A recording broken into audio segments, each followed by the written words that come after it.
Here in Ketchum, there's a lot of need for entrepreneurship, but also for the young people. I see young people. I've been here now off and on since January and full-time since May, and I've talked to a lot of young people, and they say, we're going to Portland, we're going to Seattle, we're going to Los Angeles, we're going to San Francisco, we're going here, we're going there. Almost none of them. I think I've talked to one out of maybe 100 that wants to stay here, start a career, start a family, and thinks it's going to prosper. And I think that's sad, that 10 years from now, Ketchum's going to be, an older community with no vibrant life, And I think we can stop it. I think we can start right now turning that around. There's a lot of things we can do that don't take a lot of money, that just take some effort on the community's part. And I think we just need some focus. I think the community needs to decide, this is our goal. Make this a place for our kids to grow up here and stay here. Make this a place where we can develop things that aren't snow and tourism related. We can bring in other kinds of businesses. We can bring in kinds of businesses that make Ketchum a shining light, a model for other communities. I hear people say, "Oh, Aspen does this, and Jackson does this." Ketchum could be known for those things. Ketchum could be known for its community bike program that we want to do. Ketchum could be known for geothermal development. It could be known for doing all kinds of incubators with artists and entrepreneurs. There's so many things that Ketchum is primed right now that we can do if we pull together and do stuff. So that's where I'm coming from. Like I said, I could talk for hours and hours. I'm going to try to keep this to 15 minutes, but if I start going too long, just give me the sign and I'll stop. One of the things I know with entrepreneurship is it takes three things.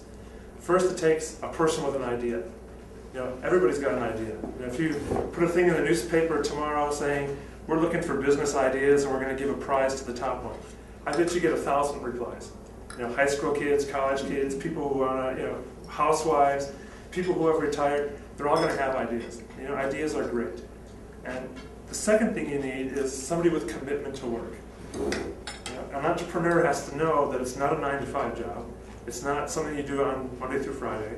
It's a full-time commitment, weekends, nights. You never know when you're going to have to do stuff to get your enterprise up and going.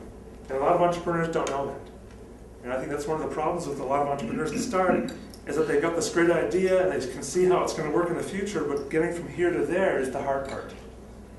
So, the commitment. Everybody here knows Jack Welch, has read his book. One of the things he wrote in his book was, at an early age, like 25, he made a conscious decision that here's his family and here's his business and career. He said, family is not important. I'm going to put all my energy into career. And he was a success.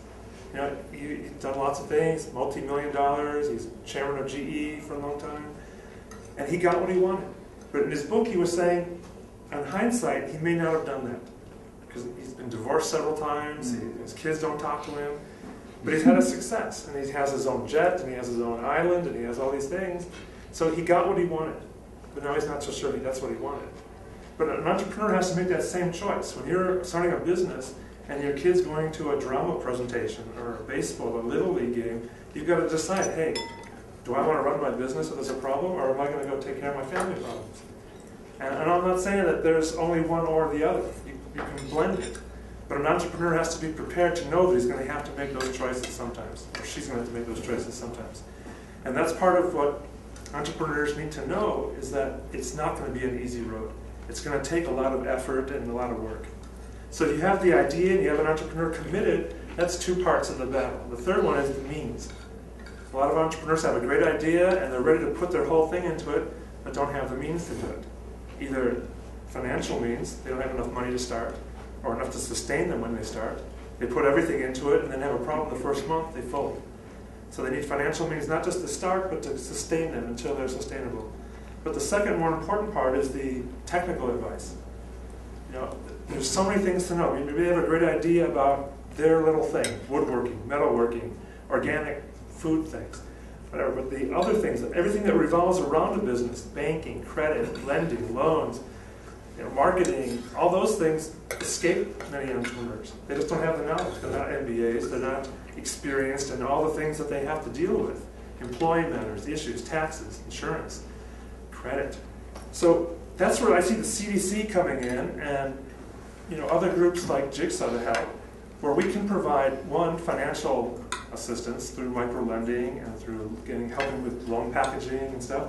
But more important is we want to start like a business counselor coach type thing, not like SCORE, which is very generic, not like some other programs that are very generic from SBA, but a very concentrated one-on-one type thing, where a coach will sit down with you, like that Angels thing, and you'll go over your idea. You can say, hey, I want to build a climbing wall, put it behind my pickup truck and drive around to places, and kids can get on it and do stuff.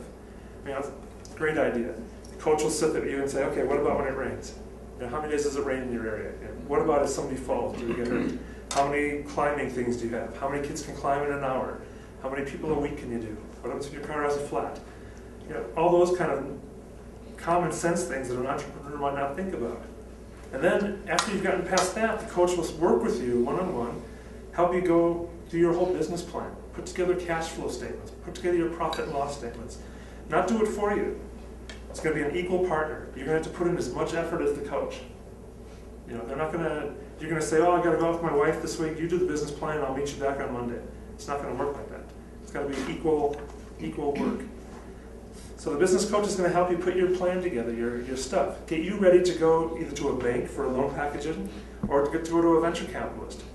See, the business coach will get you to that point where you have a real plan and also at the same time gauging your interest. During that whole process, you might say, you know what, this is too much work. I don't want to do this. Or this is too much risk. I'm going to keep my day job. So the business coach helps you get to that point where before you make that final plunge into loans and venture capital and commitment, you have all this time to think about whether you really want to do it, whether it's really going to meet your needs. If you have a job now and you're getting a salary, you've got certain things based on that. Will this enterprise replace that?